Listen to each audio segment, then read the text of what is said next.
Hello friends, welcome to my channel.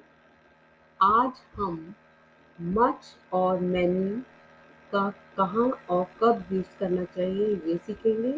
इसके साथ साथ व्हाट इज़ द डिफरेंस, इन दोनों में क्या डिफरेंस है, मच और मैनी में क्या डिफरेंस है ये सीखेंगे। इसलिए इस वीडियो को अंत तक देखिएगा, ये मेरा आपसे अनुरोध। Use of much. मच का हिंदी में अर्थ है अधिक, बहुत, और मच के साथ हम क्वांटिटी से संबंधित नाउन को यूज करते हैं, और ये जो है मात्रा से संबंधित होता है और अनकाउंटेबल नाउन से पहले किया जाता है। अब कई बार हम ये कहते हैं हाउ मच। हाउ मच का मतलब है कितना। हाउ मच का प्रयोग अनकाउंटेबल नाउन के लिए किया जाता है। जैसे अगर एक कटोरी शक्कर है, इस शक्कर से मेरा मतलब है चीनी, और या फिर एक बोरी में चीनी रखी है, तो क्या आप उसको गिन सकते हो? कभी नहीं।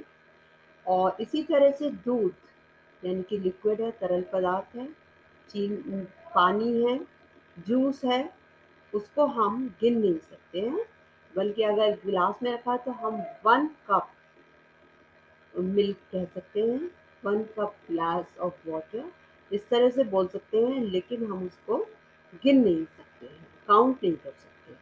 और इसी तरह से एब्स्ट्रैक्ट नाउन है, उसको भी हम गिन नहीं सकते हैं, तो हम उसके लिए मच का यूज़ करते हैं।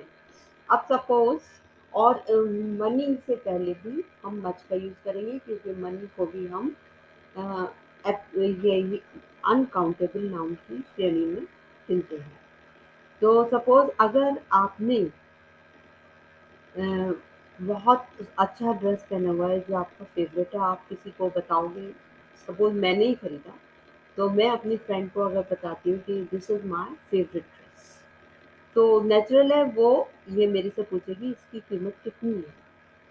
तो वो कैसे, कहाँ इसकी कीमत कितनी है, तो हम इंग्लिश में अगर बोलेंगे तो हमें मच का यूज़ करना पड़ेगा। How much does this cost, COST, और बाद में हम क्वेश्चन मार्क करेंगे। और लेकिन क्योंकि यहाँ पर हम अ, इसको उस तरह से बोल रहे हैं कि कितने की है ये ड्रेस, तो यहाँ अनकाउंटेबल नाउन का यूज हुआ है।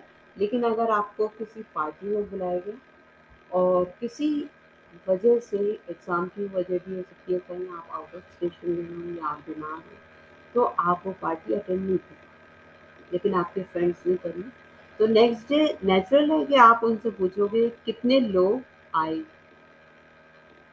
तो लोगों को हम काउंट कर सकते हैं, इसलिए हम मैनी का यूज़ करेंगे। तो अब ये अच्छे से क्लियर हो गया होगा, मैनी का यूज़ हम नंबर के लिए करते हैं, और मच का यूज़ हम अनकाउंटेबल नाउन के लिए, क्वांटिटी के लिए करेंगे। तो हाउ मैनी पीपल केम, इस तरह से हम पूछेंगे। अब इसके बाद आता है आपका कि फ्रेजेस होते हैं कुछ जो हम मच के साथ लगाते हैं। हाउ मच तो मैंने आपको बता ही दिया, कितना कितनी। इसका अर्थ होता है सो मच। सो मच का मतलब होगा बहुत ज़्यादा।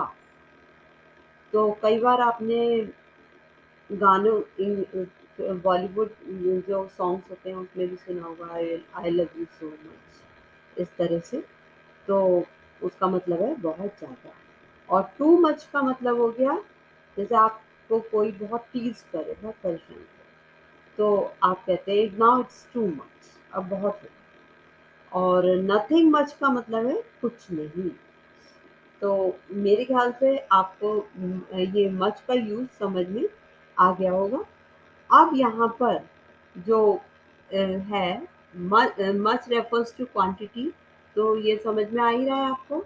ये अनकाउंटेबल नाउन के लिए again I am telling you, इसके एग्जांपल्स पर जरा गौर फरमाते हैं। They have earn much money, तो जैसा कि मैंने बताया मनी के लिए हम मच का यूज करते हैं, तो हमने मच का यहाँ पे यूज किया है, उन्होंने बहुत पैसा कमाया। अब इसके बाद है how much milk would you like in your coffee. आप अपनी कॉफ़ी में कितना दूध पसंद करेंगे। तो कई बार क्या होता है, बहुत से लोग ब्लैक कॉफ़ी पीते हैं या बहुत कम दूध, ना के बराबर दूध डालते हैं। तो whenever you are serving the coffee, जब भी आप सर्व करें कॉफ़ी को, तो आप पूछते हैं और कोई बाहर से आया है तो उससे कि कितना दूध पसंद है। How much money do they need to fill the form? Form भरने के लिए उन्हें कितने पैसे चाहिए? तो इसके लिए भी हम मच का यूज करेंगे, मनी आ रहा है इसलिए। This red colour T shirt is much better than that. ये रेड कलर की टी शर्ट उससे कहीं अधिक बेहतर है। तो इस तरह से हम वाक्य बना सकते हैं मच। और ये कंपैरिजन हुआ, हम यहाँ कंपेयर कर रहे हैं। जैसा कि मैनी का मच का अर्थ होता है अधिक, बहुत, उसी तरह से मैनी का मतलब भी बहुत होता है, लेकिन ये प्लूरल काउंटेबल नाउन से पहले किया जाता है। जैसे मैनी टेबल्स, टेबल्स को हम गिन सकते हैं। मैनी स्टूडेंट्स, स्टूडेंट्स को हम काउंट कर सकते हैं। मैनी इरेजर्स, मैनी ट्रीज, इस तरह से हम मैनी टॉफीज, इस तरह से हम काउंट भी कर सकते हैं इसको और गिन सकते हैं। अब जैसे हम हाउ मच का यूज करते हैं, उसी तरह से हाउ मैनी का भी, कितने, इसका भी अर्थ होता है कितने। जैसे हम ये कहें कि how many students are there in your class, तुम्हारी क्लास में कितने स्टूडेंट्स हैं, इसके लिए हम इस तरह से यूज करते हैं। अब कभी कभी मैनी का यूज हम इसलिए भी करते हैं कि जैसे कि बहुत सारे लोग अगर पार्टिसिपेट कर रहे हैं कहीं भी, जैसे फंक्शन में, तो हम ये कह सकते हैं there are many students who are participating in the program। तो उसके लिए भी हम मैनी का ही यूज करेंगे। लेकिन मैनी से हमें एक निश्चित बात नहीं पता चलती, जैसे कि संख्या में हमें ये नहीं पता चलता कि 100 या 50 या 6 या 2 डेफिनेट न्यूमरल एडजेक्टिव ये नहीं है। क्योंकि डेफिनेट न्यूमरल एडजेक्टिव में कार्डिनल्स और ऑर्डिनल्स आते हैं। कार्डिनल्स का मतलब है 1 2 3, और ऑर्डिनल्स का मतलब है फर्स्ट सेकंड थर्ड। और इनडेफिनिट न्यूमरल एडजेक्टिव में मैनी आता है। तो इसमें इनडेफिनिट का मतलब है अनिश्चित। तो हम जब मैनी कहते हैं तो हमको ये नहीं पता, हमें बहुत सारे लोग दिख रहे हैं तो हम कह देते हैं मैनी, हमको ये एग्जैक्ट नंबर नहीं पता होता है। तो इसलिए हम मैनी का यूज ऐसी जगह पर करते हैं। तो ये आपको समझ में आ गया होगा, इनडेफिनिट न्यूमरल एडजेक्टिव है ये।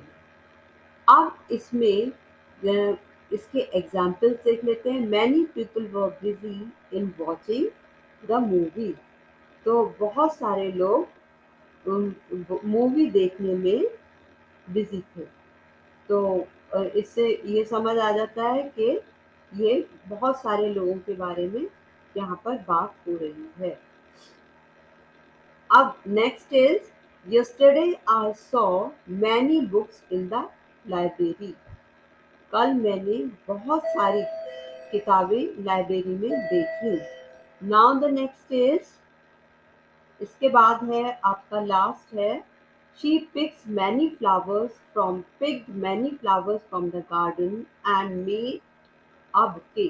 वह बगीचे से बहुत सारे फूल चुनती थी और एक गुलदस्ता बनाती थी।